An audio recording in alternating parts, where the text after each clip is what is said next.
নমস্কাৰ বন্ধু বান্ধৱীসকল, মোৰ চেনেল অল টিপছ আছামলৈ আপোনালোকক স্বাগতম জনাইছোঁ। বন্ধু বান্ধৱীসকল, মোৰ এই আহিব লগা ভিডিঅ'বোৰ পাবৰ বাবে ছাবস্ক্ৰাইব কৰি কাষতে থকা বেল আইকনটো টিপি দিব, যাতে মই আপলোড কৰা ভিডিঅ'বোৰ আপোনাৰ মোবাইলত ন'টিফিকেশ্যনৰ যোগেদি পাই গৈ থাকে।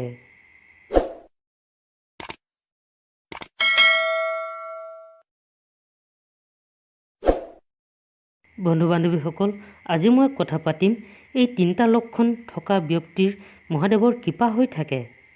বন্ধুসকল, এই সংসাৰত কোনো সকলোতকৈ ডাঙৰ গুৰু হৈছে ভগৱান শিৱ বাবা, যিটো আপোনাৰ জীৱনটোক বহুত শিকোৱায় আৰু নিজে দৰ্শন দিয়ে।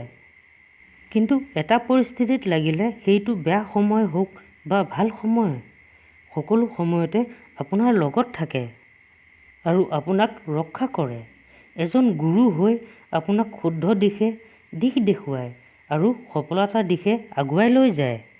যদি কোনো ব্যক্তিয়ে সঁচা মনেৰে ভক্তি কৰে আৰু তেওঁৰ নাম লয়, এনে ব্যক্তিৰ লগত ভগৱান শিৱ বাবাৰ আশীৰ্বাদ সদায় প্ৰাপ্ত হৈ থাকে। যি ব্যক্তিৰ এই 3টা লক্ষণ থাকে, তেওঁৰ ওপৰত ভগৱান শিৱ বাবাৰ বিশেষ কৃপা প্ৰাপ্ত হয়, যাৰ বাবে তেওঁৰ জীৱন আৰু ভাগ্য সলনি হৈ যায়। তেন্তে জানো আহক বন্ধু বান্ধৱীসকল, এই 3টা লক্ষণনো কি কি? বন্ধু বান্ধৱীসকল, প্ৰথম লক্ষণটো হ'ল সকলোকে প্ৰেম কৰা ব্যক্তি।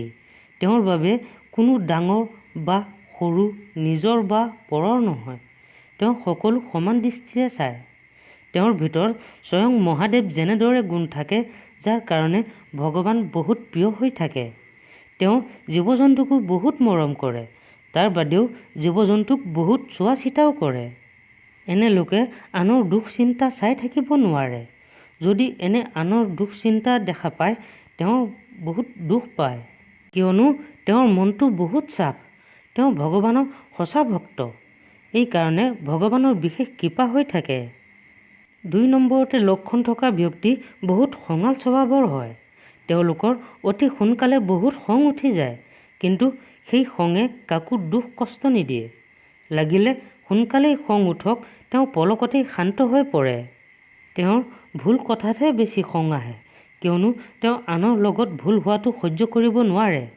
যদি কোনোবা দুখ কষ্ট দিয়ে, এনে দেখিলে তেওঁ বহুত খং উঠি আহে। তেওঁ আনৰ ওপৰত অন্যায় হৈ থকাটো তেওঁ সহ্য কৰিব নোৱাৰে আৰু তেওঁৰ অসৎ মানুহক একেবাৰে সহ্য নহয়। তেওঁ যিমান খং কৰে আৰু সিমানো মৰমো কৰে। তেওঁলোকৰ ওপৰত মহাদেৱ শিৱ বাবাৰ আশীৰ্বাদ বনি ৰয়। বন্ধুসকল, 3 নম্বৰতে লক্ষণ থকা ব্যক্তি আনৰ সহায় কৰিবলৈ সাজু হৈ থাকে। কথাটোত লাগিলে বহুত সহজ, কিন্তু আজিৰ দিনত কোনেও কাকো সহায় নকৰে। এনে বহুত কম লোকহে থাকে সদায় আনক সহায় কৰিবলৈ সাজু হৈ থাকে, কিয়নো তেওঁৰ মনটো বহুত চাফ। তেওঁ কাকো মানা নকৰে।